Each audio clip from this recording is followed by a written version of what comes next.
जंगल समृद्धीकरणाचा पथदर्शी प्रकल्प राबवा, सामाजिक कार्यकर्त्यांची आग्रही भूमिका, मुख्य वनसंरक्षकांसह बैठक घेऊन प्रस्ताव शासनाला सादर करण्याचा निर्णय। जंगली प्राणी आणि शेतकरी यांच्यातील संघर्ष कायमचा संपवण्यासाठी जंगल समृद्धीकरणाचा पारदर्शी प्रकल्प राबवावा अशी आग्रही भूमिका आजरा येथील सामाजिक कार्यकर्त्यांनी घेतली आहे।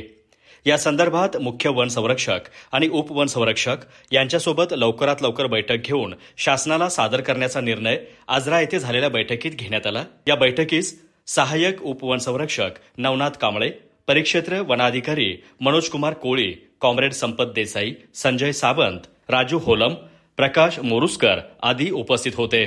शेतकऱ्यांच्या वेळोवेळी झालेल्या मोर्चा आणि आंदोलनानंतर आजरा वन विभाग कार्यालयात ही विशेष बैठक आयोजित करण्यात आली होती।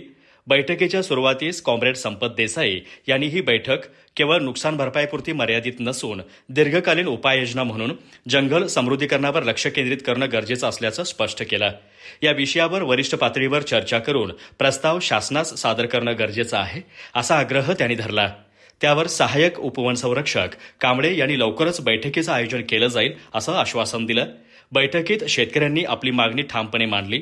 100% नुकसान भरपाई मिळाली पाहिजे, अन्यथा शेतकरी शेती सोडून देतील अशी भूमिका मांडण्यात आली। आवंडी धनगरवाड्याच्या पिण्याच्या पाण्याची योजना वन विभागाने अडवली असून त्यावर तीव्र नाराजी व्यक्त करण्यात आली।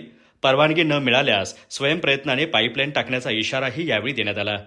काशीनाथ मोरे, संजय घाटके, तुळसाप्पा पवार, हरिबा कांबळे यांनी वन अधिकाऱ्यांना प्रश्नांचा भडीमार करत प्रशासनाची भूमिका कठोर शब्दात उघड केली।